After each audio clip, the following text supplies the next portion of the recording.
السلام علیکم ورحمۃ اللہ وبرکاتہ۔ الحمد للہ رب العالمین والصلاة والسلام علی رسولہ الکریم وعلی آلہ وصحبہ ومن سار علی نہجہ الی یوم الدین وسلم تسلیما کثیرا، اما بعد۔ اعوذ باللہ من الشیطان الرجیم۔ یا ایہا الذین آمنوا کتب علیکم الصیام کما کتب علی الذین من قبلکم لعلکم تتقون۔ اے وہ لوگوں جو ایمان لائے ہو، تم پر روزے فرض کیے گئے جس طرح کہ تم سے پہلے لوگوں پر فرض کیے گئے تھے، لعلکم تتقون، تاکہ تم متقی نیک بن جاؤ۔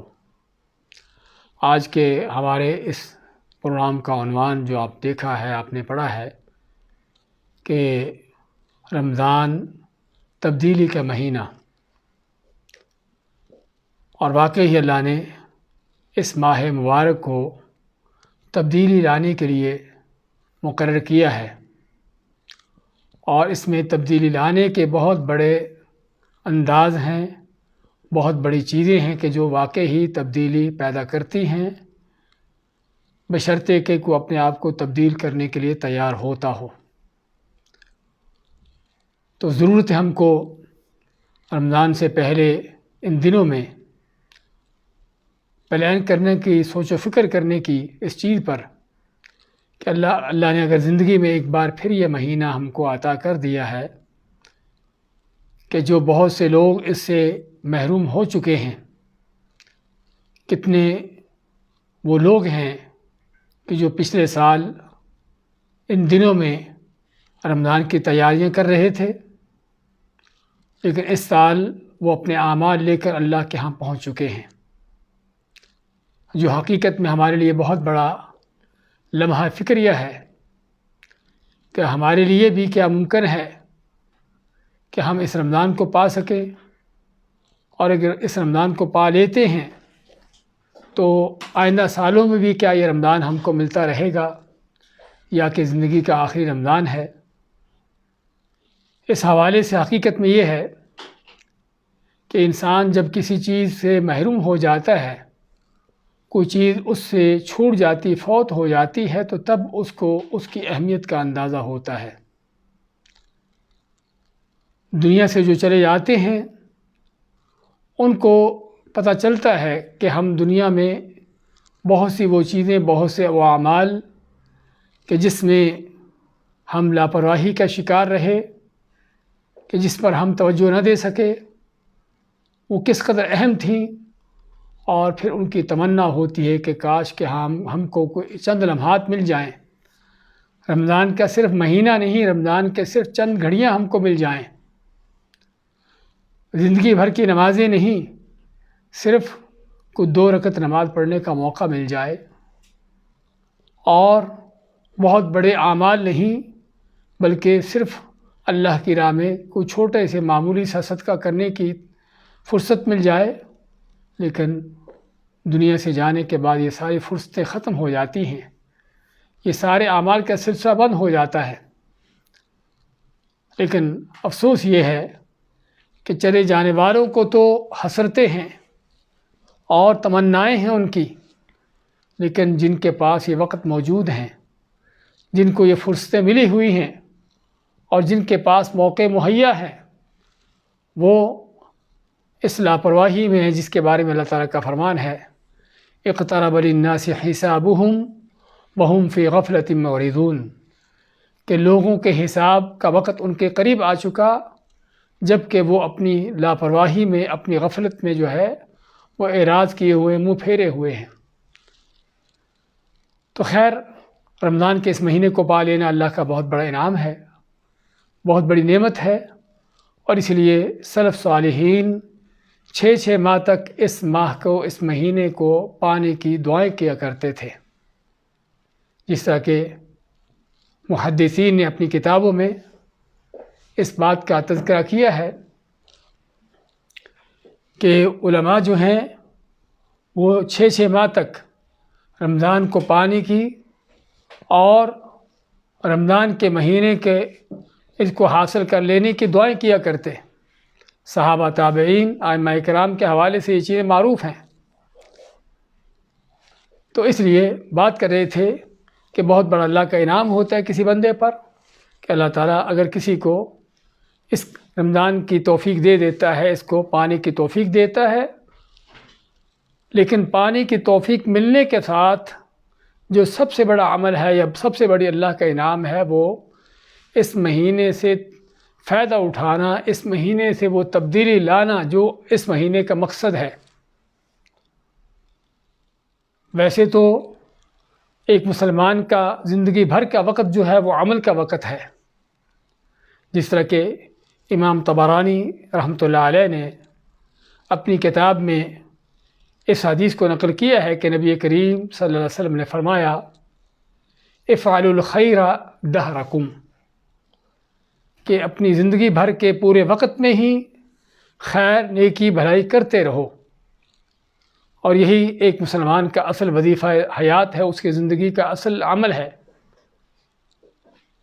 لیکن اس زندگی بھر کے اعمال میں یا زندگی بھر کے وظیفے میں ایسے اوقات آتے ہیں کہ جن اوقات کی اہمیت باقی اوقات سے بڑھ کر ہوتی ہے، جن کی فضیلتیں اور جن میں حاصل ہونے والے فائدے جو ہیں وہ عام باقی اوقات سے کہیں زیادہ ہوتے ہیں، اور اسی میں یہ ماہ رمضان ہے، فضیلتوں کا، برکتوں کا، عظمتوں کا مہینہ۔ تو بات کر رہے تھے کہ یہ تبدیلی لانے کا مہینہ ہے، لیکن ہم ہر سال رمضان کو پانے کے باوجود بھی تبدیلی نہیں لا سکتے یا نہیں لاتے۔ اس کی کیا وجہ ہے اور تبدیلی کیسے لائی جا سکتی ہے؟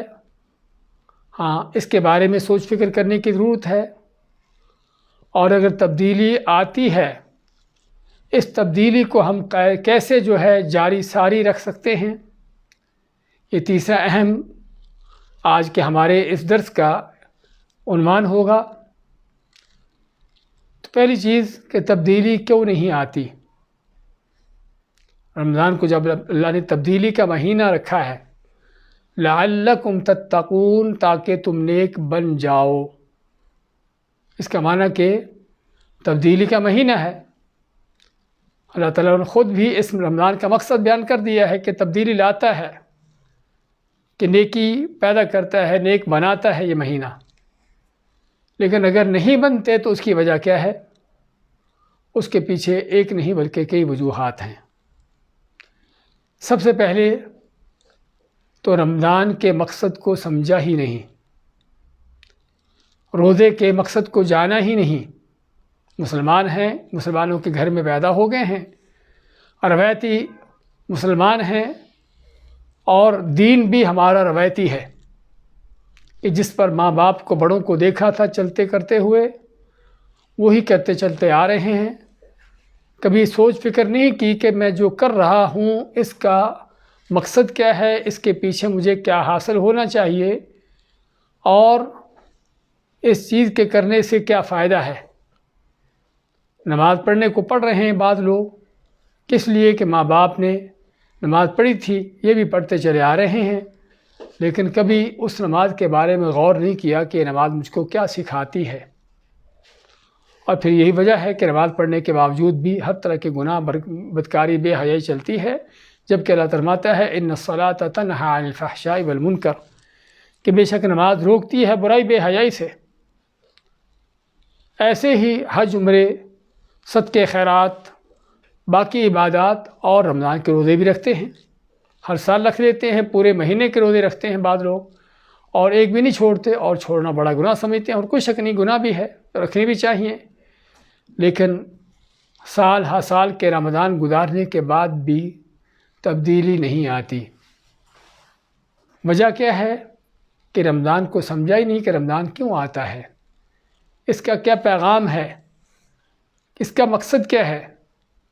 کیا صرف روزے کمانا، سحری سے افطاری تک بھوکے پیاسے رہنا ہے، یا کہ اس کے پیچھے اور بھی کوئی بڑا مقصد ہے؟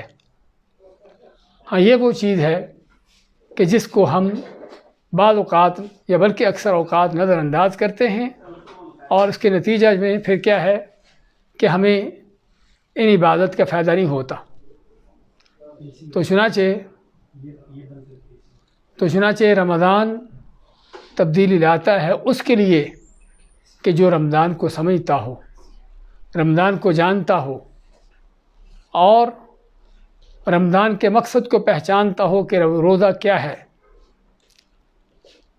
اور روزہ کیا ہے؟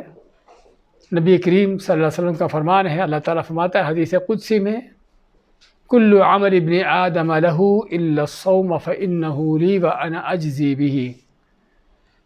ابن آدم انسان کا ہر عمل اس کے لیے ہے، جو وہ کرتا ہے اس کا اجر و ثواب اس کے لیے، سوائے روزے کے، فإنہ لی، یہ روزہ میرے لیے ہے، وأنا اجزی بہ، اور میں ہی اس کا بدلہ، اس کی جزا، اس کا اجر دوں گا۔ کیوں میرے لیے ہے؟ یدع طعامہ وشرابہ وشہوتہ من اجلی، اللہ فرماتا ہے کہ اپنا کھانا پینا، اپنی خواہشات کو میری خاطر چھوڑتا ہے۔ تو رمضان واقعی تبدیلی کا مہینہ ہے، کس کے لیے؟ کہ جو رمضان کے مقصد کو سمجھتا ہے کہ صبح سے لے کر سحری سے افطاری تک کھانا پینا کیوں چھوڑا ہے۔ جب اس مقصد کو سمجھا جاتا ہے تو تبدیلی آتی ہے، ورنہ نہیں آتی۔ اسی طرح رمضان میں تبدیلی کیوں نہیں آتی؟ کیونکہ ہم نے رمضان کے مقصد کو بھی نہیں جانا، اور بلکہ اس کے مقصد کے برخلاف، اس کے برعکس چیزیں کرتے ہیں۔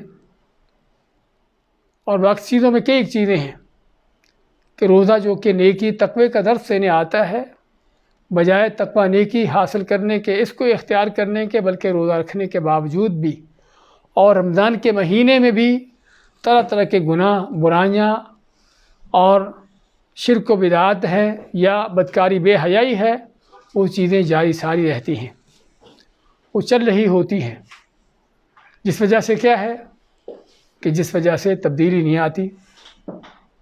آدمی کسی بھی مرض کی، بیماری کی میڈیسن استعمال کرتا ہے، لیکن اس دوائی کو، میڈیسن کو استعمال کرنے کے باوجود ایسی چیزیں بھی کھا پی رہا ہے، ایسے کام بھی کر رہا ہے کہ جس سے اس دوائی کا، اس میڈیسن کا اثر ضائع ہو رہا ہے۔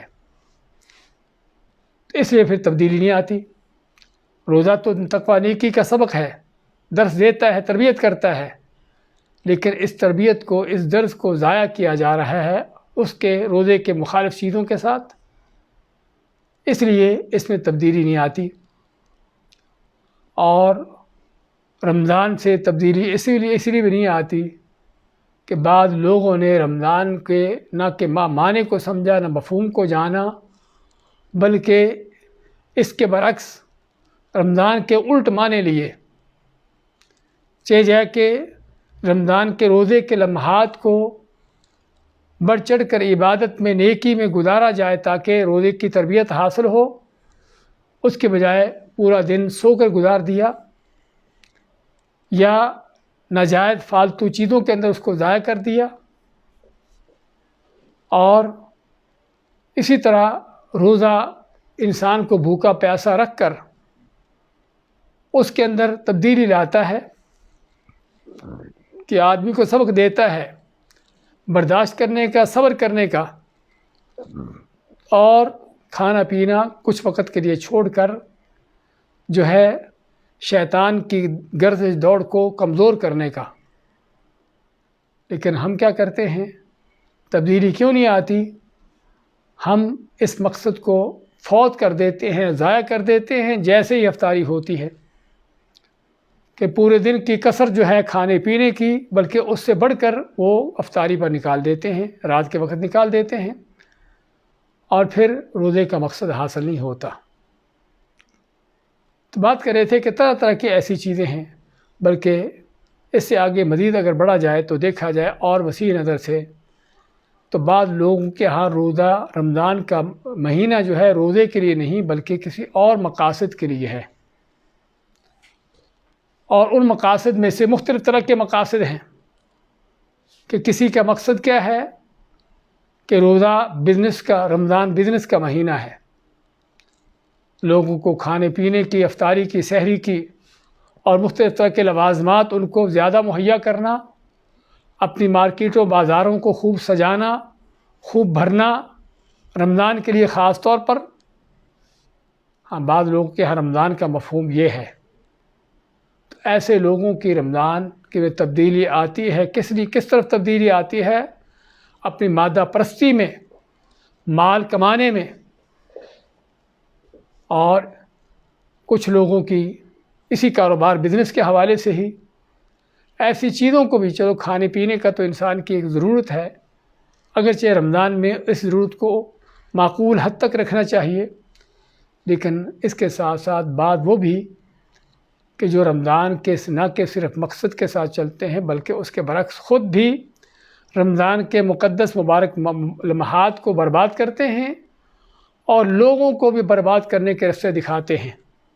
تو چنانچہ طرح طرح کی سیلیں اور آفریں اور طرح طرح کی ڈسکاؤنٹس جو رمضان میں لگائے جاتے ہیں، مقصد کیا ہے؟ مقصد یہ ہے کہ تاکہ رمضان کے مقدس مبارک لمحات کو ان فالتو بیکار گھٹیا چیزوں میں ضائع کر دیا جائے، اور مزید آگے بڑھا جائے تو اسی رمضان کے مہینے میں رمضان شو چلتے ہیں، رمضان کے خصوصاً ڈرامے چلتے ہیں، رمضان سیریز چلتی ہیں کہ جس میں رمضان کے ڈرامے اور اس طرح کی چیزیں، تو پتہ چلتا ہے کہ شیطان صفت لوگ بھی اس رمضان میں بہت زیادہ متحرک ہوتے ہیں کہ تاکہ لوگوں کے رمضان کو برباد کرے، اور پھر اسی وجہ سے رمضان میں تبدیلی نہیں آتی۔ تو یہ مختلف طرح کی چیزیں اور بھی کئی چیزیں ہیں جن کے ہم نے چند اہم باتوں کا ذکر کرنے پر اکتفا کر رہے ہیں کہ رمضان میں تبدیلی کیوں نہیں آتی۔ اس لیے نہیں آتی کہ اس رمضان کو برباد کرنے کے لیے، روزے کو خراب کرنے کے لیے، اور روزے کے جو اہداف و مقاصد ہیں، اس کے جو غرض و غایت ہے، اس کو ضائع کرنے کے لیے طرح طرح کے شیطان ہیں جو انسان کے پیچھے لگے ہیں، اس کو خراب برباد کرنے کے لیے، اور انسان کے دل کے اندر بھی وہ شیطان جمع بیٹھا ہے کہ جو اس کے رمضان کو برباد کر رہا ہے۔ تو اس لیے تبدیلی اس لیے نہیں آتی۔ اب ہم کیسے تبدیلی لائیں؟ تبھی سی بات ہے کہ جن باتوں کا ہم نے ذکر کیا ہے، جن چیزوں کا ہم نے ذکر کیا ہے، یہ رمضان میں تبدیلی آنے میں رکاوٹیں ہیں، تو اس لیے ہمیں یہ رکاوٹیں دور کرنا ہوں گی۔ سب سے پہلے روزے کے مقصد کو جاننا ہوگا کہ روزہ کیا ہے؟ صرف بھوکا پیاسا رہنے کا نام ہے؟ صرف کھانا پینا چھوڑ دینے کا نام ہے؟ بلکہ اللہ فرماتا ہے لعلکم تتقون، تاکہ تم متقی نیک پرہیزگار بن جاؤ۔ اور جب انسان کسی مقصد کو سمجھتا ہے، اس کے سامنے کوئی ٹارگٹ ہوتا ہے، کوئی ہدف ہوتا ہے، تو پھر آدمی اس ٹارگٹ کو پانے کی، اس ہدف کو حاصل کرنے کی کوشش بھی کرتا ہے۔ تو جب ہمیں پتہ ہوگا کہ رمضان کا مقصد نیک بننا ہے، تقوی نیکی حاصل کرنا ہے، اپنے اندر تبدیلی لانا ہے، تغیر لانا ہے، تو پھر انسان کوشش بھی کرے گا کہ میں رمضان کا مہینہ آیا ہے، موقع ہے اپنے آپ کو تبدیل کرنے کا، تو میں کچھ تبدیلی لاؤں۔ اس لیے سب سے پہلی چیز جس طرح ہم نے ذکر کی ہے کہ رمضان کے مقصد کو جاننا، کہ مقصد جو ہے نیکی پیدا کرنا ہے، تقوی پیدا کرنا ہے، اللہ کے دین کی طرف اپنے آپ کو لگانا چلانا ہے، اور پھر اس تقوی نیکی کو حاصل کرنے کے لیے ہمیں کیا کچھ کرنا ہے؟ اس کے لیے روزہ ہے، اس کے لیے نمازیں ہیں، اس کے لیے قرآن ہے، اس کے لیے صدقے خیرات ہیں، اس کے لیے نیکی کا حکم دینا، برائی سے روکنا، اللہ کا دین سیکھنا سکھانا، اس کی دعوت دینا، اور ہر طرح کے وہ خیر و بھلائی کے کام ہیں کہ جو رمضان کے اور روزے کے وقت میں کیے جا سکتے ہوں، جس سے اور روزے کا مقصد پورا ہونے میں تقویت حاصل ہوتی ہو۔ اللہ کے دین کے غلبے کے لیے اپنے جان و مال کو قربان کرنا، جو کہ اللہ کے نبی صلی اللہ علیہ وسلم، صحابہ اکرام کا طریقہ، ان کی سنت ہے۔ رمضان کے مہینے میں ہی وہ بہت بڑے مارکے جو فیصلہ کن مارکے تھے اسی مہینے میں ہوتے ہیں، کہ جس سے پتہ چلتا ہے کہ رمضان واقعی تبدیلیاں لانے کا مہینہ ہے، کہ ذلتوں سے نکل کر، کمزوریوں سے نکل کر عزتوں اور قوتوں کا راستہ ہے۔ تو بات کر رہے تھے کہ روزے کے مقصد کو سمجھنے کے ساتھ ساتھ اس مقصد کو حاصل کرنے کے لیے، پورا کرنے کے لیے وہ رستے اختیار کرنا، وہ کام کرنا کہ جس سے واقعی تقوی نیکی حاصل ہو، اور اس تقوی نیکی حاصل کرنے کے لیے اور رمضان میں تبدیلی لانے کے لیے ہمیں جس چیز کی ضرورت ہے، روزے کے لمحات کو عبادت کے تصور سے گزارنا، عبادت کے خیال سے، اس کے تصور سے اس کے لمحات کو پورا کرنا، گزارنا۔ آدمی جب سحری سے لے کر افطاری تک 15، 16، 17، 18 گھنٹے مسلسل عبادت کے احساس میں ہوگا کہ میں اللہ کی عبادت کر رہا ہوں، اور عبادت بھی ایسی کر رہا ہوں کہ جو اللہ کے ہاں سب سے پسندیدہ عبادت ہے، خاص اللہ کی عبادت، روزے کی عبادت، کہ جس کو اللہ نے اپنے لیے خاص کیا ہے۔ جب انسان 18، 17 گھنٹے، 17، 18 گھنٹے، 16، 17 گھنٹے اس احساس کے ساتھ گزارے گا تو واقعی اس کے اندر پھر تبدیلی پیدا ہوگی کہ جس طرح اللہ کا حکم مان کر میں عبادت کر رہا ہوں ان لمحات میں، ایسے ہی باقی میری زندگی بھی اس عبادت پر گزرنی چاہیے۔ ایسے ہی یہ روزہ تبدیلی لاتا ہے، تبدیل کرتا ہے، لیکن کب تبدیلی لاتا ہے؟ کہ جب آدمی سحری سے لے کر افطاری تک ان چیزوں کو جو حلال چیزیں ہوتی ہیں، عام اوقات میں آدمی کھاتا پیتا رہتا ہے، جب چاہتا ہے ان کو کھا پی سکتا ہے، لیکن رمضان کے ان اوقات میں، روزے کے ان اوقات میں، سحری سے افطاری تک ان حلال چیزوں کو اللہ کا حکم مان کر، اللہ کے حکم کو اپناتے ہوئے چھوڑتا ہے۔ پیاس ہونے کے باوجود پانی نہیں پیتا، بھوک ہونے کے باوجود کھانا موجود بھی ہے تب بھی نہیں کھاتا، اور بھی جو دنیاوی لذتیں ہیں، شہوات ہیں جو جائز بھی ہیں، ان کو بھی آدمی روزے کی حالت میں اللہ کا حکم مانتے ہوئے نہیں کرتا۔ کیا اس میں تبدیلی ہے؟ بہت بڑی تبدیلی ہے اگر کوئی اس تبدیلی کو لانے والا ہو۔ وہ تبدیلی کیا ہے؟ کہ اللہ کا حکم مان کر تم نے حلال چیزیں تو چھوڑ دی ہیں کھانے پینے کی، کیا واقعی اس سے سبق سیکھا ہے کہ جس اللہ نے وہ چیزیں جو حرام کی ہیں وہ بھی اللہ کی طرف سے حرام ہیں؟ حلال چیزیں تو تم نے چھوڑ دی اس کا حکم مان کر، لیکن کیا اس روزے سے تم کو تبدیلی پیدا ہوئی کہ تم نے حرام چیزیں چھوڑی؟ ہاں، روزہ تبدیلی لاتا ہے جب انسان اس انداز سے روزہ رکھتا ہے کہ کھانا پینا کیوں چھوڑا ہے، اس کے پیچھے حکمت کیا ہے، وجہ کیا ہے؟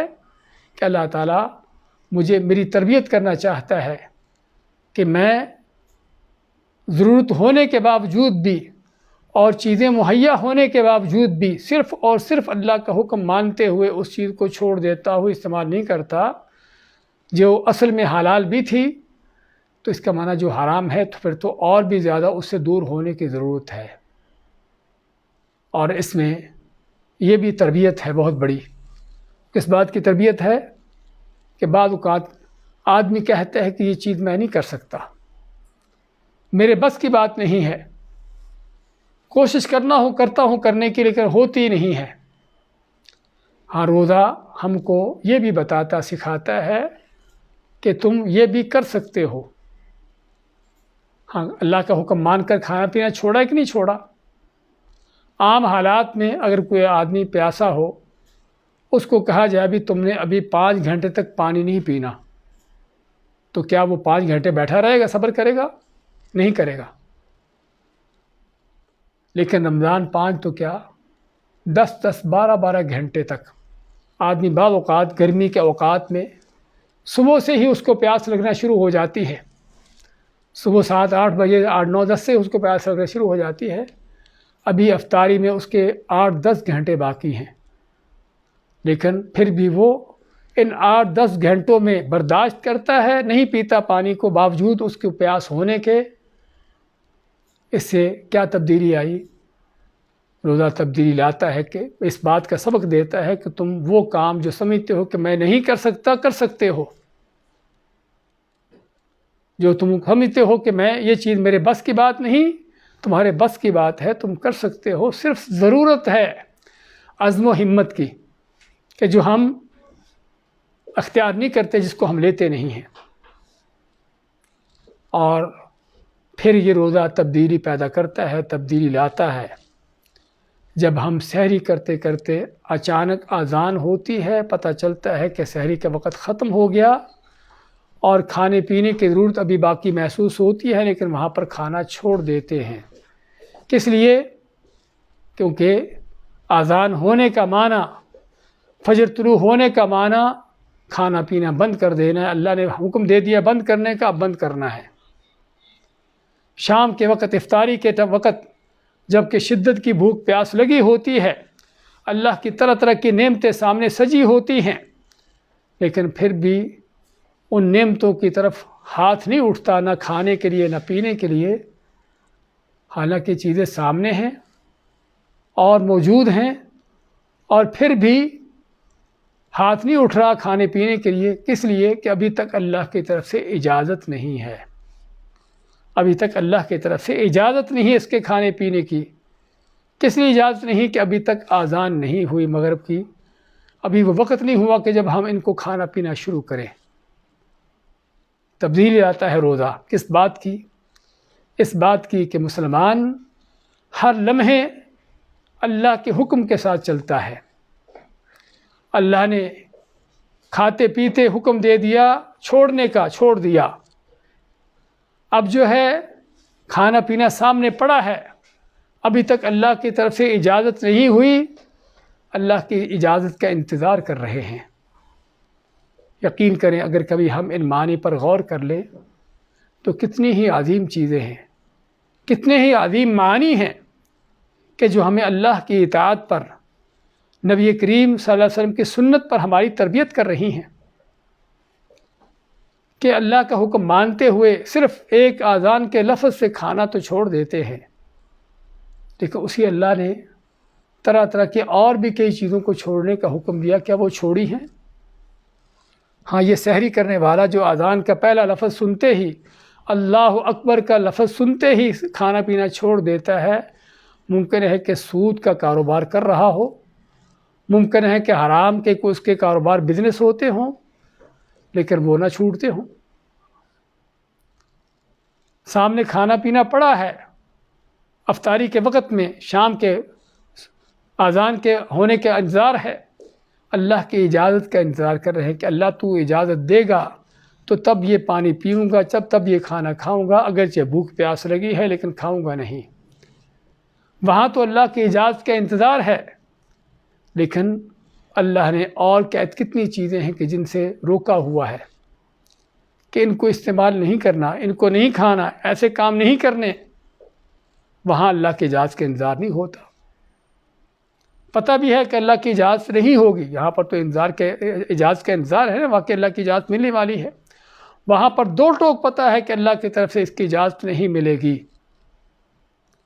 کسی حرام خوری پر، کسی بدکاری بے حیائی پر، کسی بھی غلط کام پر اللہ نے اسے روکا ہوا ہے، اس کی اجازت نہیں ملے گی، لیکن وہاں پر ہم اجازت کا انتظار نہیں کرتے اور جو دل میں آتا ہے کرتے چلے جاتے ہیں۔ تو اس لیے روزہ تبدیلی نہیں لاتا، کیونکہ ہم نے کبھی اس کے دروس کو کبھی سوچا سمجھا ہی نہیں۔ اور پھر صرف روزے کے لمحات نہیں، رمضان کی راتیں بھی، کہ جب آدمی جو اس کو 2 رکعتیں پڑھنے کی بھی رات کو توفیق نہیں ہوتی۔ ہاں، بہت سے لوگ جن کو اللہ نے 5 نماز پڑھنے کی توفیق دی ہے، عشاء کی نماز پڑھ لی، وطر پڑھ لیے، سو گیا، فجر تک سویا رہا، حتیٰ کہ فجر کی اذان ہونے کے ساتھ اٹھا اور اٹھ کے اللہ کے فضل توفیق سے فجر کی نماز پڑھ لی، لیکن رات بھر میں کوئی 2 رکعت پڑھنے کی توفیق بھی نہیں ہوتی۔ لیکن رمضان میں اللہ کے فضل توفیق سے 2 نہیں بلکہ 10 رکھتے ہیں، کئی کی رکھتے ہیں، اور وہ بھی چند لمحات کی رکھتے نہیں بلکہ لمبی رکھتے ہیں، جس میں ہمارے اکثر و بیشتر ہمارے ملکوں میں پورا پارہ یا پارے سے اوپر پڑھ کر سنایا جاتا ہے۔ تو اس وقت ہم اتنی لمبی رکھتے بھی اور کئی 10 رکھتے بھی پڑھنے کے لیے تیار ہوتے اور پڑھ لیتے ہیں۔ اس کا معنی کیا ہے؟ کہ روزہ تبدیلی لاتا ہے، رمضان تبدیلی لاتا ہے، اگر کوئی اپنے آپ کو تبدیل کرنا چاہتا ہو کہ تمہیں 2 رکعتیں پڑھنا بھی مشکل لگتی تھی رات کو، دیکھو اب تم نے کتنی رکعتیں پڑھ لی. تمہیں چند لمحات کے لیے بھی اللہ کی بارگاہ میں رات کو کھڑا ہونا مشکل لگتا تھا، اب تم گھنٹہ، 1.5 گھنٹہ، 2 گھنٹے اللہ کی بارگاہ میں کھڑے ہوئے. اس کا معنی کہ تم یہ چیزیں کر سکتے ہو. رات کو اتنا لمبا وقت، اتنا لمبا ٹائم اللہ کی بارگاہ میں کھڑے ہو سکتے ہو. تو روزہ یہاں پر تبدیلی لاتا ہے، رمضان یہاں پر تبدیلی لاتا ہے. ایک مسلمان کے اندر کے واقعی ہی یہ کام بھی کرنے والے اور بڑے عظیم کام ہیں. وہ قرآن عام دنوں میں شاید کہ تم کو پورے دن میں قرآن کی کوئی ایک آیت پڑھنے کا بھی موقع نہ ملا ہو. اور رمضان آتا ہے، ہم 3 دن میں قرآن ختم کر لیتے ہیں، بعض ایک دن میں بھی قرآن ختم کر لیتے ہیں. ایک رات میں شبینے ہوتے ہیں، اگرچہ وہ سنت کے خلاف ہیں، لیکن ہم بات کر رہے ہیں صرف اس چیز کی کہ ہم جب کوئی کام کرنا چاہتے ہیں تو کر لیتے ہیں، لیکن جب نہیں کرنا چاہتے تو نہیں ہوتا. ابھی فرصت نہیں ہے، ٹائم نہیں ہے، ہوتا نہیں ہے. جس سے کیا پتہ چلتا ہے کہ رمضان تبدیلی لاتا ہے. اس لحاظ سے بھی کہ تم جو کہتے تھے کہ مجھے ایک صفحہ پڑھنے کی بھی فرصت نہیں ملتی، اب تم نے پورا قرآن کیسے پڑھ لیا؟ اس کا مطلب کہ رمضان تبدیلی لاتا ہے کہ تم ایک صفحہ پڑھنے سے بھی عاجز تھے، اب تم نے پورا قرآن پڑھ لیا. بہت بڑی تبدیلی ہے، بہت بڑی تبدیلی ہے. نمازوں کے حوالے سے، فرائض کے حوالے سے دیکھا جائے تو رمضان کے علاوہ باقی مہینوں میں نمازیں چھوٹ رہی ہیں، جماعتیں چھوٹ رہی ہیں، نمازیں ضائع ہو رہی ہیں، کوئی پڑھ رہے ہیں، کوئی چھوڑ رہے ہیں. اور نماز بڑی مشکل لگتی ہے.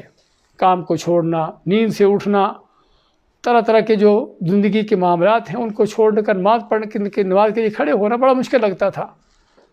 اب رمضان آتا ہے تو 5 وقت کی پہلی تکبیر اولیٰ کے ساتھ 5 نمازیں پڑھی جا رہی ہے باقاعدگی کے ساتھ. اس کا معنی کیا ہے کہ رمضان تبدیلی لاتا ہے. رمضان تبدیلی لاتا ہے، لیکن ہم وہ تبدیلیاں لانے کے اپنے اندر لانے کے لیے تیار نہیں ہوتے. اور اس لیے اگلا نقطہ کہ یہ تبدیلیاں جاری کیوں نہیں رہتی ہیں. تبدیلیاں تو آتی ہیں، وہ جس نے مسجد کا منہ نہیں کبھی دیکھا ہوتا وہ مسجد میں آ جاتا ہے. جس کو 5 وقت کی نماز باجماعت پڑھنے کی توفیق نہیں ملتی، 5 نمازیں تکبیر اولیٰ کے ساتھ پڑھ لیتا ہے. جس نے سال بھر میں ایک روزہ نہیں رکھا ہوتا، رمضان کے 30 روزے رکھ لیتا ہے. جس لیے چند لمحات بھوکا پیاسا رہنا مشکل لگتا تھا، وہ رمضان کے 16، 17، 18 گھنٹے کا دن بھوکا پیاسا رہ سکتا ہے. طرح طرح کی یہ تبدیلیاں جس کا ہم نے ذکر کیا ہے. تو یہ رمضان تبدیلی لاتا ہے اور کرتا ہے، سارا کچھ ہوتا ہے، اور ہم کچھ حد تک یہ تبدیلیاں اپنے اندر لاتے بھی ہیں، لیکن اس کے بعد فوراً ان سے پیچھے ہٹ جاتے ہیں. رمضان ختم ہوا، جماعتیں چھوٹ گئیں. رمضان ختم ہوا، قرآن بند ہو گیا. رمضان ختم ہوا، روزے رکھنے کا سلسلہ کٹ گیا. رمضان ختم ہوا، عبادات، تقویٰ، نیکی کے رستے پر جو چل رہے تھے وہ رستہ چھوڑ دیا. ہاں، یہ تبدیلیاں آنے کو تو آتی ہیں لیکن جاری نہیں رہتی. بعض کے ہاں تو تبدیلی آتی ہی نہیں ہے. اب بعض کے ہاں تبدیلی آتی ہے لیکن آ کر ختم ہو جاتی ہے. ہاں، وہ تبدیلی جو آنے کے بعد ختم ہو جائے، حقیقت میں وہ بھی کوئی تبدیلی نہیں ہے. پھر ایک آدمی فرض کرو اس نے ایسی خوراک استعمال کی جس سے اس کی قوت طاقت بحال ہوگی اور مضبوط قوت طاقت والا بن گیا، لیکن چند دن کے بعد پھر اس کی وہی کمزوری، وہی ویکنس اور وہی اس کی ساری لاغر پن، یہ ساری کچھ چیزیں ہم کہیں گے کہ اس کو تو کچھ فائدہ نہیں ہوا. چند دن کے بعد پھر اس کا وہی حال ہے. اس لیے تبدیلیاں آتی ہیں لیکن آ کے ختم ہو جاتی ہیں. ختم کیوں ہوتی ہیں؟ ختم اس لیے ہوتی ہیں کہ جو ہم نے پہلے شروع میں ذکر کیا ہے کہ ہم نے رمضان کو تبدیلی لانے کا مہینہ سمجھا ہی نہیں. اس میں ہم نے اپنے آپ کی تربیت کرنے کے لیے اس کو بنایا ہی نہیں. صرف ایک رسم اور روٹین اور ایک عادت کے طور پر ہم نے اس کو گزارا ہے، اور جیسے گزر گیا فوراً عادت ختم ہو گئی، ٹوٹ گئی اور جاتی رہی. تو یہ وجہ ہے ان تبدیلیوں کے آ جانے کے بعد بھی ختم ہو جانے کی، کیوں مسجدیں ویران ہو جاتی ہیں، کیوں نمازیں چھوٹ جاتی ہیں، کیوں قرآن بند ہو جاتے ہیں جو رمضان میں کھلے ہوئے تھے، اور کوشش تھی کہ ایک ایک رات میں قرآن مکمل کرنے کی، اب وہ قرآن ایک صفحہ بھی پڑھنا کیوں مشکل ہو جاتا ہے؟ کیونکہ رمضان میں تبدیلی جو لائے تھے وہ تبدیلی صرف ایک دھوکہ تھی، عارضی تھی، ایک صرف شکل تھی، صورت تھی، رسم و رواج تھا، حقیقی نہ تھی۔ اگر وہ حقیقی ہوتی تو حقیقی تبدیلیاں پھر چلتی ہیں، پھر جاری رہتی ہیں۔ کسی کو شک ہے تو صحابہ کی تاریخ اٹھا کر دیکھ لے کہ وہ لوگ عرب کے جو قتل و غار، دنگا فساد، لوٹ مار، ظلم و ستم، حرام خوری، ہر طرح کے جرائم ان معاشروں ماحولوں کے اندر تھے، اور اس سے آگے بڑھ کر شرک و کفر اور بدعات۔ لیکن اسلام نے، قرآن نے، رمضان میں، روزے نے ان کے اندر ایسی تبدیلی پیدا کی کہ اب وہ بجائے قتل و غارت کرنے کے اپنی جانیں پیش کرتے ہیں دوسروں کے لیے، بجائے لوٹ مار کرنے کے اپنے مال لوگوں کو پیش کرتے ہیں ان کے فائدے کے لیے، اور بجائے کفر و شرک کرنے کے بلکہ توحید کے علمبردار بن گئے۔ تو بات کر رہے تھے کہ تبدیلی لاتا ہے رمضان، اور لاتا رہا ہے اور لا رہا ہے، لیکن انہی کے لیے تبدیلی آتی ہے کہ جو روزے کے مقصد کو سمجھتے ہیں، جو اس کو سمجھ کر اس پر عمل پیرا ہوتے ہیں اور پھر اس پر جاری ساری رہتے ہیں۔ تو یہ ہے رمضان کی تبدیلی، اور رمضان میں اپنے آپ کو تبدیل کرنا، اور رمضان تبدیلی کا مہینہ، اور جو اس میں اپنے آپ کو تبدیل کر کے نیکی کی طرف اور اللہ کے راستے پر نہ لا سکا، اس کو پھر سوچنے سمجھنے کی ضرورت ہے کہ پھر اس کو کون سا وقت آئے گا جب وہ تبدیل ہوگا۔ رمضان کے مہینے میں جو تبدیل نہ کر سکا اپنے آپ کو، وہ اپنے آپ کو کب تبدیل کرے گا؟ تو اس بات کی ہم کو سوچ فکر کی ضرورت ہے۔ یہ وہ لمحہ فکر ہے کہ جو ہر مسلمان کے اندر ہونا چاہیے۔ بارک اللہ فیکم وجزاکم اللہ خیر، وصلی اللہ وسلم علی نبینا محمد۔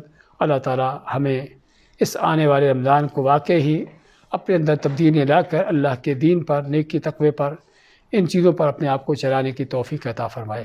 بارک اللہ فیکم۔ جزاک اللہ خیر شیخ۔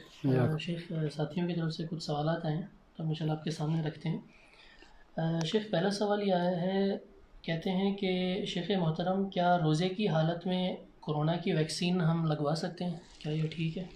بارک اللہ فیکم۔ یہ سوال بہت زیادہ کثرت سے چل رہا ہے، اور اس سوال کے کثرت سے چلنے کی وجہ یہی ہے کہ ہم اس سے پہلے روزے کے احکامات کو سمجھ نہیں پائے، اور یہ بات ہمیشہ ہم دروس میں ذکر کرتے رہتے ہیں، سابقہ رمضان کے حوالے سے بھی، سابقہ جو رمضان گزرے ہیں ان میں بھی، کہ روزہ کن کن چیزوں سے ٹوٹ جاتا ہے، اور اس میں اکثر و بیشتر اس بات کا ذکر ہوتا چلا آیا ہے کہ ہر وہ چیز جس میں غذائیت نہیں ہے، جس میں خوراک نہیں ہے، جس میں انسان کے لیے کوئی انرجی کا ذریعہ نہیں ہے، اور وہ منہ کے ذریعے، معدے کے ذریعے انسان کے جسم میں نہیں پہنچ رہی، ایسی چیز سے روزہ نہیں ٹوٹتا۔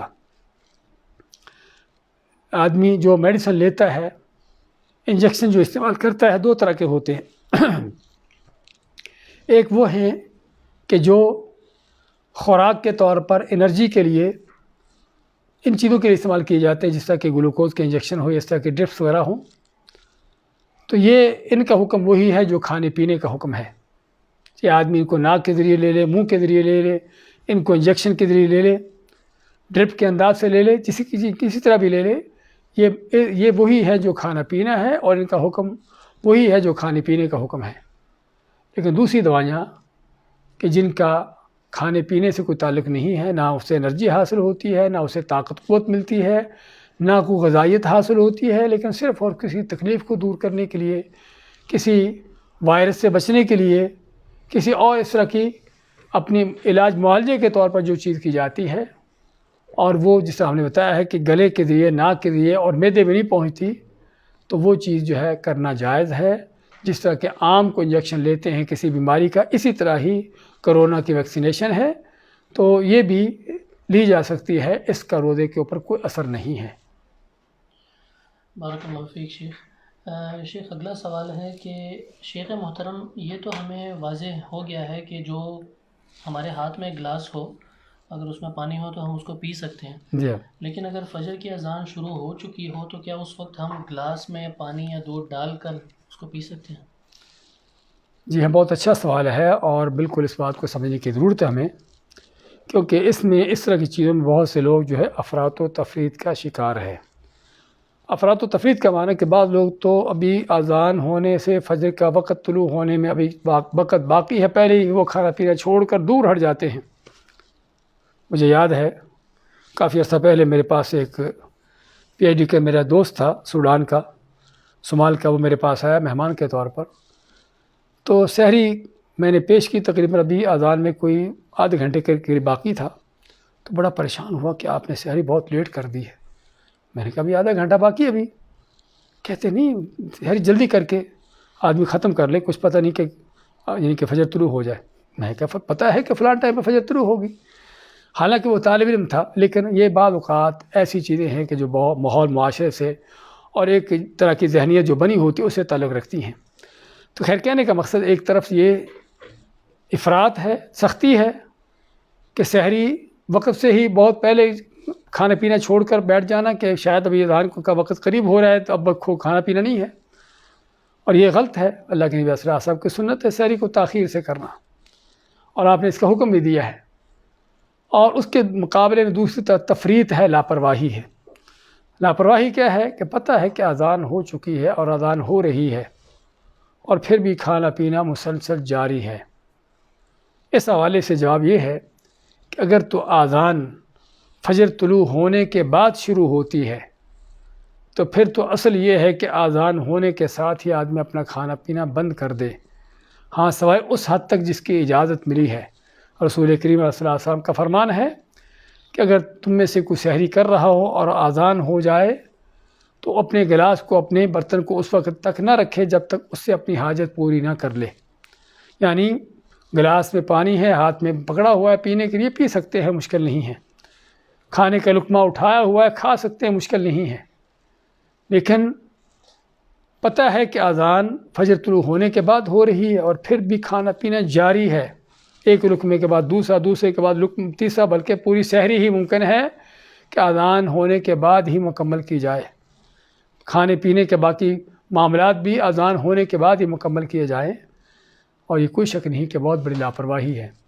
اور خصوصاً فرض روزوں کے حوالے سے ہم نے جس عرض کیا ہے کہ یعنی کہ اگر پتہ ہے کہ اذان فجر طلوع ہونے کے بعد ہو رہی ہے تو پھر جو ہے آدمی کا فرض بنتا ہے کہ صرف حدیث میں جس کی اجازت ملی ہے کہ ہاتھ سے پکڑا ہوا گلاس کا پانی پی لیں، لقمہ جو منہ میں ڈالنے ہیں وہ کھا لیں، اس سے بڑھ کر آگے نہ چلیں۔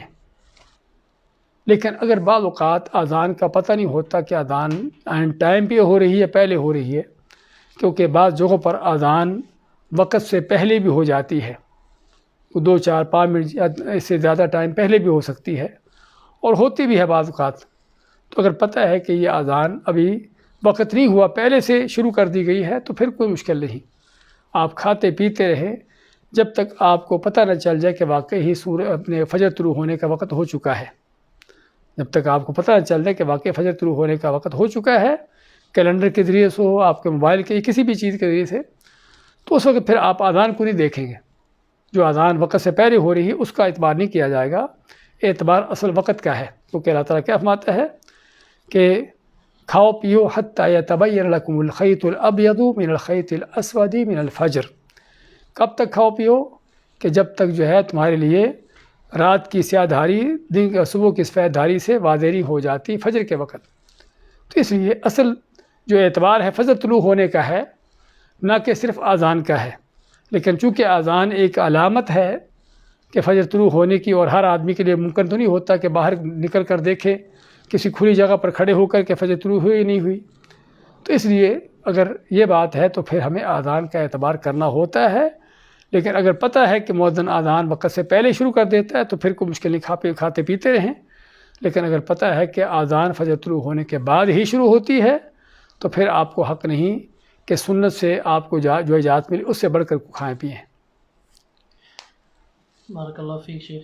شیخ اگلے سوال میں سائل کہتے ہیں کہ میرے گھر کے سامنے 2 مسجدیں ہیں، دونوں میں اوقات اذان میں چند منٹوں کا فرق ہے، تو کیا میں دونوں میں سے پہلے مسجد میں دی جانے والی اذان پر افطاری اور لیٹ دی جانے والی اذان تک سحری کر سکتا ہوں؟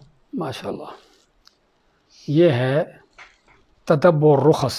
علماء نے، فقہا نے ایسی باتوں کا ذکر کیا ہے کہ بعض لوگ آسانیاں ڈھونڈتے پھرتے ہیں کہ کسی مسلک میں یہ مسئلہ آسان دیکھا اس کو لے لیا، دوسرے مسلک میں دوسرا مسئلہ آسان دیکھا اس کو لے لیا، تیسرے کسی عالم کے قول فتوے کے مطابق اور کوئی مسئلہ آسان دیکھا اس کو لے لیا۔ ایسا کرنے کا حکم کیا ہے؟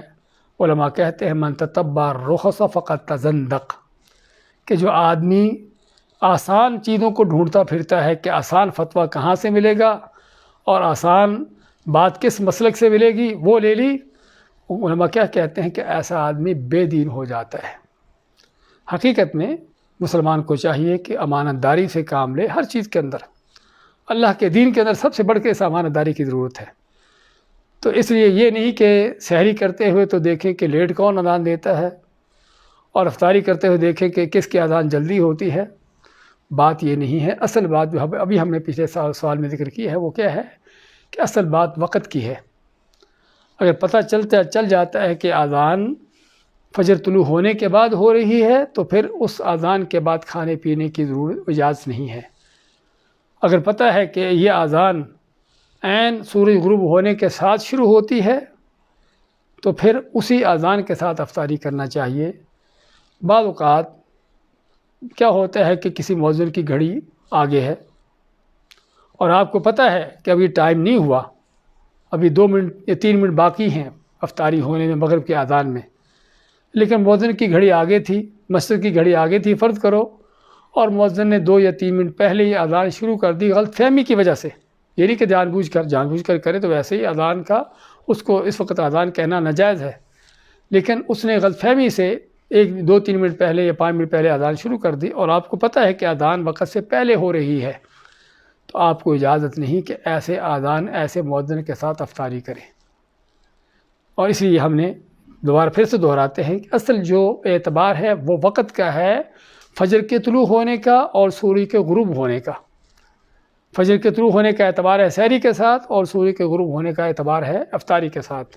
اصل اعتبار اس چیز کا ہے، اور اگر مؤذن بھی اسی اعتبار پر چل رہا ہے، اس کی اذان بھی اسی کے ساتھ ہو رہی ہے تو ٹھیک ہے، کوئی واقعی اس اذان کے ساتھ چلنا چاہیے، اسی کے ساتھ سحری بند کر دیں، اسی کے ساتھ افطاری کریں۔ لیکن اگر پتہ ہے کہ اذان مؤذن جو ہے کبھی پہلے کبھی دیر سے، کبھی جلدی کبھی لیٹ اس طرح سے دیتا ہے، یعنی اس کے اذان کا کوئی قاعدہ کلیہ کوئی ضابطہ نہیں ہے، تو پھر آپ جب اس بات کو جانتے سمجھتے ہیں کہ مؤذن کی اذان نہ تو فجر کے طلوع ہونے کے ساتھ ہوتی ہے اور نہ ہی سورج غروب ہونے کے ساتھ ہوتی ہے، تو پھر ایسی اذان کا اعتبار نہ کیا جائے۔ بارک اللہ فیک شیخ اگلا سوال ہے کہ کیا کوئی خاص دعا ہے رمضان کا پہلا عشرہ، دوسرا عشرہ اور تیسرے عشرے میں جو ہمیں پڑھنی چاہیے؟ جی ہمارے ہاں مشہور معروف ہے کہ رمضان کا پہلا عشرہ جو ہے وہ رحمت کا ہے، دوسرا بخشش مغفرت کا ہے، اور تیسرا اللہ کے عذاب سے نجات پانے کا ہے، عتق من النار۔ لیکن یہ حدیث ضعیف ہے اور نہ ہی کسی صحیح حدیث میں جو ہے ان الگ الگ عشروں کے کوئی دعائیں ثابت ہیں۔ اصل یہ ہے کہ رمضان پورا ہی خیر و برکات کا، رحمتوں کا، بخشوں کا، مغفرتوں کا مہینہ ہے۔ رمضان کے پہلے دن سے لے کر آخری دن تک ایسی کوئی تقسیم نہیں کہ رحمتیں صرف پہلے میں نازل ہوتی ہیں اور بخشش صرف دوسرے میں ملتی ہے، اس میں رحمت نہیں ہوتی، اور جہنم سے آزادی صرف تیسرے میں ملتی ہے، نہ اس میں رحمت ہے۔ ایسی کچھ پارٹیشن نہیں ہے دین کے اندر۔ ویسے ہی عقلی طور پر بھی ایک چیز جو ہے عقل کے خلاف ہے، اور حدیث بھی اس بارے میں بالکل ضعیف ہے، قابل حجت نہیں ہے۔ تو نہ ہی اس بارے میں کوئی آپ صلی اللہ علیہ وسلم سے کوئی دعا ثابت ہے کہ آپ نے پہلے عشرے میں یہ دعا کی ہو، دوسرے میں یہ، اور تیسرے میں یہ کی ہو۔ بارک اللہ فیکم۔ اور شیخ یہ جو سحری اور افطاری کے ٹائم دعا ہے؟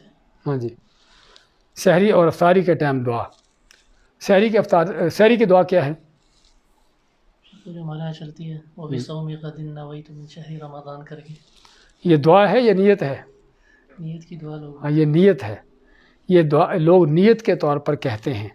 وَبِصَوْمِ غَدٍ نَوَيْتُ مِنْ شَهْرِ رَمَضَانَ، روزہ آج کا رکھ رہا ہے اور کہتا کیا ہے کہ میں کل کے روزے کی نیت کرتا ہوں. دیکھو مولویوں نے کیسا چکر دیا ہوا ہے. اس لیے ہم کہتے ہیں کہ اللہ کا دین خود سیکھو، مولویوں کے چکروں سے نکلو. کہیں یہ نہ ہو کہ آپ کو چکر دیتے دیتے ہی دنیا سے آپ کو چلا دے. تو اس لیے آج کے روزے کی آج کی نیت کریں، اور وہ نیت دل سے ہوتی ہے. اللہ کے نبی صلی اللہ علیہ وسلم نے نیت کرنے کا حکم دیا ہے اور نیت کو بہت اہمیت دی ہے. انما الاعمال بالنیات، عملوں کا دار و مدار نیتوں پر ہے. نیت نہیں ہوگی تو عمل ہی نہیں ہے، اس کی کوئی حیثیت نہیں ہے. لیکن نیت بھی اسی طرح سے ہونی چاہیے جس طرح سے روزہ سنت ہے، اسی طرح سے نیت بھی سنت ہونی چاہیے. تو اللہ کے نبی صلی اللہ علیہ وسلم نے روزہ رکھا ہے، روزہ رکھنے کی نیت کرنے کا حکم دیا ہے. اور خصوصاً فرض روزہ، اس کے بارے میں تو آپ نے صاف فرمایا کہ جو آدمی فجر سے پہلے فرض روزے کی نیت نہیں کر لیتا اس کا روزہ ہوتا ہی نہیں ہے. تو اس لیے نیت ہونی چاہیے، لیکن اسی طریقے سے جس طرح کہ اللہ کے نبی صلی اللہ علیہ وسلم نے کی ہے، اور آپ نے کبھی بھی زبان سے بول کر نیت نہیں کی. تو اس لیے یہ سحری کی نہ تو دعا ہے اور نہ ہی سحری کے لیے یا روزے کی نیت ہے، بلکہ روزے کی نیت دل سے ہے اور سحری کی کوئی خاص دعا نہیں ہے.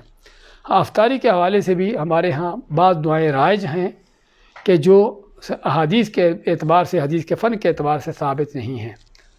اور ان دعاؤں میں سے اللہم لک صمت وعلی رزقک افطرت، یہ تو عام وہ دعا ہے کہ جو ضعیف حدیث میں ہے، جو ہمارے ہاں مشہور ہے. اور بعض لوگوں کو اتنے الفاظ پر بھی اکتفا نہیں ہوا، انہوں نے اپنی طرف سے اور بھی چیزیں ماشاءاللہ اس میں داخل کی ہوئی ہیں. اللہم لک صمت وبک آمنت وعلیک توکلت، اور کیا کچھ اس کے آگے بھی. تو یہ ساری حدیث بھی ضعیف ہے اس بارے میں، اور اس میں من گھڑت چیزیں بھی ڈالی گئی ہیں. اس کے مد مقابل ایک وہ حدیث ہے جو صحیح ثابت ہے آپ صلی اللہ علیہ وسلم سے، کہ آپ افطاری کرتے، اللہ کی نعمت پر روزہ افطار کرتے، اس کے بعد کیا فرماتے؟ ذهب الظمأ وابتلت العروق وثبت الاجر انشاء اللہ، کہ پیاس جاتی رہی، رگیں تر ہو گئیں، اور اللہ کے ہاں اجر انشاءاللہ ثابت ہو گیا. تو یہ وہ دعا ہے کہ جو پڑھنا سنت ہے اور صحیح حدیث سے ثابت ہے، لیکن وہ بھی افطاری سے پہلے نہیں بلکہ افطاری کرنے کے بعد ہے، کچھ کھا پی لینے کے بعد ہے. بارک اللہ فیک. بارک اللہ فیک شیخ. شیخ اگلا سوال میں سائل کہتے ہیں کہ ہم میں سے بعض کی ڈیوٹی ایسی ہے کہ دن کا اکثر حصہ ڈیوٹی پر ہی گزر جاتا ہے، تو کوئی ایسا پلان آپ ہمیں بتائیں ڈیلی کے اعتبار سے ان لوگوں کے لیے جنہوں نے قرآن کو بھی 1 یا 2 یا زیادہ مرتبہ ختم کرنا ہو، اذکار، دعائیں، یہ سب مکمل کرنا ہو سونے سے پہلے. ہم کیسے ان چیزوں کو مینیج کریں؟ یعنی ڈیوٹی کے ساتھ ساتھ کس طرح سے ہم زیادہ قرآن کریم کی تلاوت کریں، نفل نوافل پڑھیں، اذکار کے ان چیزوں کا اہتمام کریں. دیکھیے، اگر تو آدمی رمضان میں اپنے آپ کو ڈیوٹی سے فارغ کر سکتا ہو تو بہت اچھی بات ہے. یعنی کہ عام طور پر چھٹی تو ہر سال لیتے ہی ہم، اور چھٹی ہوتی بھی ہے. تو اگر کوئی آدمی سمجھتا ہے کہ اس کو عام دنوں میں، عام حالات میں چھٹی کی خاص ضرورت نہیں ہے، تو کوشش کرے کہ رمضان کے دنوں میں چھٹی لے لے اور اپنے آپ کو تاکہ عبادت کے لیے فارغ رکھ سکے. اور وہ بھی ہم کہیں گے اس وقت جب واقع ہی اس کو چھٹی لینے کی ضرورت ہو اور اس کے بغیر کسی مشکلات کے چیز اس کے لیے ممکن ہو. ورنہ اللہ کا دین جو ہے، دین اسلام، وہ جہاں پر دین پر چلنے کی، اللہ کے حکموں کو اپنانے کی، عبادات کرنے کی ترغیب دیتا ہے، اس کے ساتھ ساتھ ہی اپنی دنیا کے معاملات کو بھی چلانے کی، لیکن ایک معقول حد تک، کہ جس میں ہوس کی حد تک انسان نہ پہنچ جائے اور صرف دنیا ہی اس کی مطمع نظر نہ ہو جائے. تو اس حد تک دنیا کے ساتھ بھی تعلق رکھنے کی اجازت دی گئی ہے، اور دنیاوی حالات سے بھی انسان کے جو ضروریات ہیں ان کو بھی پورا کرنا، ان کو حاصل کرنے کی بھی اجازت دی گئی ہے. تو بات کر رہے تھے کہ ڈیوٹی آدمی کرتا ہوا ساتھ ساتھ اگر ڈیوٹی ایسی ہے کہ جس میں قرآن پڑھ سکتا ہو، اذکار کر سکتا ہو، کوئی کسی مشین کو آپریٹ کر رہا ہے، اس کو آپریٹ کرتے ہوئے، اس کو واچ کرتے ہوئے ساتھ ساتھ ذکر کر سکتا ہے، زبانی قرآن کی تلاوت کر سکتا ہے، کچھ طرح کی چیزیں کر سکتا ہے. تو کوشش یہ ہو کہ اگر کوئی ایسے کام ہے کہ جس کام کے کرتے ہوئے اللہ کا ذکر، کوئی تلاوت، کوئی اس طرح کی چیزیں جاری رہ سکتی ہوں، تو آدمی اس حالت میں بھی اپنی زبان پر یہ چیزیں جاری رکھے. لیکن بعض اوقات ڈیوٹیاں ایسی ہوتی ہیں کہ جس میں مکمل طور پر انسان کو توجہ دینا اور اپنی صلاحیتوں کو لگانا ضروری ہوتا ہے، اور کسی چیز پر توجہ دینا ممکن نہیں ہوتی. تو پھر ہم کہیں گے ایسے لوگوں کے لیے کہ جہاں تک ممکن ہو اور جس حد تک کہ ممکن ہو اس حد تک اللہ کی عبادت کی، ان چیزوں پر توجہ دیں، قرآن کی تلاوت پر، یہ جو بھی ہے. اور جو چیزیں ان کے بس کی بات نہیں ہیں، کہ جہاں ان کے پاس وقت نہیں ہے، فرصت نہیں ہے، تو اللہ تعالیٰ بھی جانتا ہے کہ آپ کے معاملات کیسے ہیں۔ لیکن جس طرح کیا ہے کہ اگر آدمی رمضان میں اپنی دنیا کے مشاغل کو، دنیا کی مصروفیات کو کم کر سکتا ہو تو کرنا چاہیے۔ ہم دیکھتے ہیں سلف صالحین میں، اللہ کے نیک بندوں کی سیرت میں، ہم تو دنیا کی باتیں کر رہے ہیں، دنیا کے جاب کی باتیں کر رہے ہیں، وہ جو دین کا کام کر رہے ہوتے تھے، لوگوں کو علم حدیث سکھا رہے ہوتے تھے، لوگوں کو تفسیر پڑھا رہے ہوتے تھے، رمضان کے آنے کے بعد رمضان کے اوقات میں وہ ان چیزوں کو بھی چھوڑ دیتے تھے۔ حالانکہ بذات خود علم کا سکھانا ہی بہت بڑی عبادت ہے، لیکن ان کے ہاں قرآن کے اوپر توجہ دینا اس کو زیادہ اہم سمجھتے تھے رمضان میں۔ اس لیے امام مالک رحمۃ اللہ علیہ کے بارے میں آتا ہے کہ جو بہت بڑے محدث تھے اور لوگوں کو حدیث سکھایا پڑھایا کرتے تھے، جب رمضان آتا تو فرماتے کہ یہ قرآن کا مہینہ ہے، ھذا شہر القرآن، کہ یہ قرآن کا مہینہ ہے، تو حدیث پڑھانا بھی، فتویٰ دینا بھی چھوڑ دیتے اور قرآن پر توجہ دیتے۔ تو اگر وہ لوگ حتیٰ کہ دین کا علم سکھانا بھی چھوڑ سکتے ہیں رمضان کے لیے، تو کیا ہمارے لیے دنیا کے معاملات کو چھوڑنا مشکل ہے؟ تو صرف ضرورت ہے ان باتوں کو باتوں پر توجہ دینے کی۔ بارک اللہ۔ سوالات کافی زیادہ ہیں، کتنے اور کر لیں؟ ہاں دیکھ لیں، جو بھی انشاءاللہ 2-4 سوال آئیے انشاءاللہ، لیکن دیکھیے جو زیادہ ضروری ہوں، بس یعنی کہ رمضان کے روزوں کے حوالے سے، اور باقی انشاءاللہ ہم آئندہ یعنی کہ مجلس میں انشاءاللہ لاتے رہیں گے۔ جی ہاں شیخ، سوال آیا ہے خاتون کی طرف سے، کہتی ہیں کہ حائضہ عورت جو ہے وہ رمضان میں کوئی افضل ایسے اعمال ہیں جو کر سکتی ہو؟ بہت اچھا سوال ہے اور بہت اہم سوال ہے جس پر تنبیہ کی ضرورت ہے، اور وہ کیا ہے؟ عموماً دیکھا جاتا ہے خواتین کو کہ وہ خواتین بھی جن کو اللہ نے توفیق دی ہوتی ہے، عبادات کی تلاوت ہے، ذکر اذکار ہے، نفل نوافل ہیں اور طرح طرح کی عبادات ہیں، تو حیض کے علاوہ جب پاکیزگی کی حالت میں ہوتی ہیں، بڑی ان چیزوں پر توجہ رہتی ہے، بڑا اہتمام ہوتا ہے اور بڑی کوشش سے یہ چیزیں کرتی ہیں۔ لیکن جیسے ہی حیض کے ایام آ جاتے ہیں تو بالکل ہر چیز کو چھوڑ چھاڑ دینا۔ ٹھیک ہے، نماز تو نہیں پڑھیں گی، روزہ تو نہیں رکھیں گی، لیکن قرآن کی تلاوت زبانی کی جا سکتی ہے، بلکہ اگر زبانی نہیں جانتے تو قرآن کو کسی ہاتھوں پر کوئی کپڑا لپیٹ کر یا گلوز پہن کر پکڑا جا سکتا ہے، موبائل پکڑ کے اسے تلاوت کی جا سکتی ہے۔ تو حائضہ عورت قرآن کی جتنی بھی چاہے تلاوت کرے دن رات میں، کس نے اس کو روکا ہے؟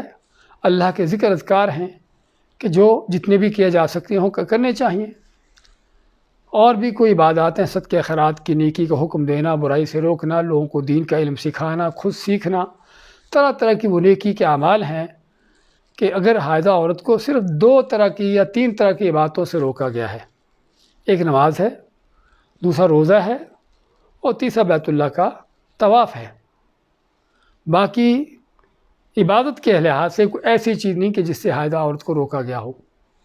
لیکن افسوس کی بات دیکھنے میں جو آتی ہے وہ یہی ہے کہ جیسے کہ حائضہ عورت کو ہر چیز سے چھٹی ہو جاتی ہے، ایسے دیکھا جاتا ہے، اور یہ چیز غلط ہے حقیقت میں۔ اس لیے ہمیں چاہیے کہ خود بھی باتوں کو سمجھے، خواتین کو باتوں کو سمجھانے کی ضرورت ہے کہ رمضان کے مقدس مبارک لمحات کو ضائع نہ کریں، پاکیزگی کی حالت میں تب بھی، اگر حیض کی کیفیت پیدا ہو جاتی ہے تب بھی روزہ تو نہیں رکھیں گی، لیکن پھر بھی قرآن کی تلاوت ہے، ذکر اذکار ہے، تسبیحات ہیں، ان چیزوں پر جو ہے اپنا وقت گزرنا چاہیے۔ علم کا سیکھنا ہے، سکھانا ہے، لوگوں کو نیکی کی بات کہنا کہلانا ہے۔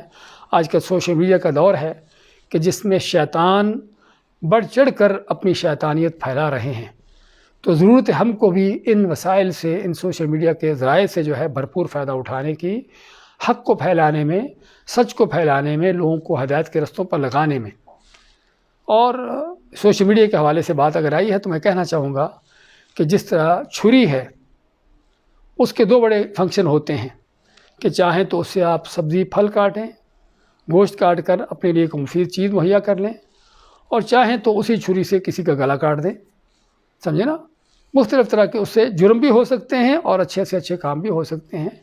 اسی طرح کی مختلف طرح کی اور بھی چیزیں ہیں، ان میں سوشل میڈیا بھی ہے کہ جو اصل تو شیطانوں نے، بنانے والوں نے اپنے مقاصد کے لیے، اس میں اصل غلط ہی ان کا مقصد ہے، لیکن اللہ کے فضل توفیق سے آج انہی چیزوں سے اللہ کے بندے کام کر رہے ہیں، اور جہاں پر شیطان اپنی شیطانیت پھیلاتے ہیں، وہاں پر اللہ تعالیٰ کے فضل سے جن کو اللہ نے توفیق دی ہے وہ اللہ کے قرآن کو لوگوں کو سکھا پڑھا رہے ہیں، نبی کریم صلی اللہ علیہ وسلم کی احادیث لوگوں کو سکھاتے پڑھاتے ہیں، اسلام کے دین کے احکامات ان کو بتاتے ہیں صراط مستقیم کو، ان کو پہچان کرواتے ہیں، تو اللہ کے فضل سے اس کا بہت بڑا فائدہ ہے۔ ضرورت ہے ہم کو ان چیزوں سے بھرپور فائدہ اٹھانے کی۔ بات کر رہے تھے خواتین کے حوالے سے کہ ان اوقات میں سوشل میڈیا کے اس دور میں واٹس ایپ کے ذریعے جو بھی ہے، یعنی اپنے جو دوست ہیں، اپنے ان کے جو گروپ ہیں، بجائے کہ فالتو باتوں کے کہ آج کیا پکایا اور کیا ڈشیں بنائیں، اس کے بجائے یہ چیزیں ہیں جو کرنے کی کہ ہم ان سے پوچھیں کہ آپ نے قرآن کتنا پڑھا ہے، کوئی قرآن کریم کی آیت کا کوئی پیغام، کوئی قرآن کے اہم کوئی یعنی کہ مسائل، اس طرح کی چیزیں فائدہ کوئی ملا ہے وہ لوگوں کو شیئر کر دیا، کوئی حدیث شیئر کر دی، کوئی احکامات جو قرآن سنت کی روشنی میں ہے، عقیدہ، اس طرح کی چیزیں۔ تو کہنے کا مقصد ہے ضرورت ہے آج اپنے اوقات کو ان چیزوں میں صرف کرنے کی، چاہے وہ ماہواری کے دن بھی کیوں نہ ہو۔ نہ سمجھے کہ اس میں ہر چیز منع ہو جاتی، بلکہ صرف مخصوص چند چیزوں منع ہونے کے ساتھ ساتھ باقی ساری چیزیں کھلی ہیں اور اس کی اجازت ہے۔ بارک اللہ فیک۔ بارک اللہ فیک شیخ، آخری سوال ہے، کیا کیمو تھراپی سے روزہ ٹوٹ جاتا ہے؟ کسے؟ Chemo therapy. کیمو تھراپی میں یعنی کہ بتانا چاہوں گا کہ ہر وہ چیز کہ جس کا تعلق غذائیت سے نہیں ہے اور جو منہ یا ناک کے ذریعے معدے میں نہیں جا رہی، ہر اس طرح کی میڈیسن جو ہے اس سے روزہ نہیں ٹوٹتا، چاہے وہ انجیکشن کی صورت میں ہو، کسی جسم پر وہ یعنی کہ لگانے کی شکل میں ہو، کسی بھی کیفیت میں، کہ ہر وہ چیز جس کا تعلق غذائیت سے نہیں ہے کہ نہ تو اس سے غذائیت ملتی ہو، طاقت انرجی ملتی ہو، اور نہ ہی وہ چیز ناک یا منہ کے ذریعے معدے میں جاتی ہو۔ ہاں ناک منہ کے ذریعے معدے میں جاتی، چاہے وہ عام میڈیسن بھی کیوں نہ ہو، روزہ ٹوٹے گا۔ یعنی ایسی چیز فرض کرو آپ نے کھانسی کا شربت پی لیا اور کھانسی کا شربت کے اندر کوئی غذائیت نہیں ہے، لیکن ایک قطرہ بھی آپ نے گلے سے اتار لیا، روزہ ٹوٹ جائے گا۔ تو اس لیے ہر وہ میڈیسن جس کا غذائیت سے تعلق نہیں ہے اور نہ وہ منہ اور ناک کے ذریعے معدے میں جا رہی ہے، اس سے روزہ نہیں ٹوٹتا۔ بارک اللہ فیکم، وجزاکم اللہ خیر، وصلی اللہ وسلم علی نبینا محمد۔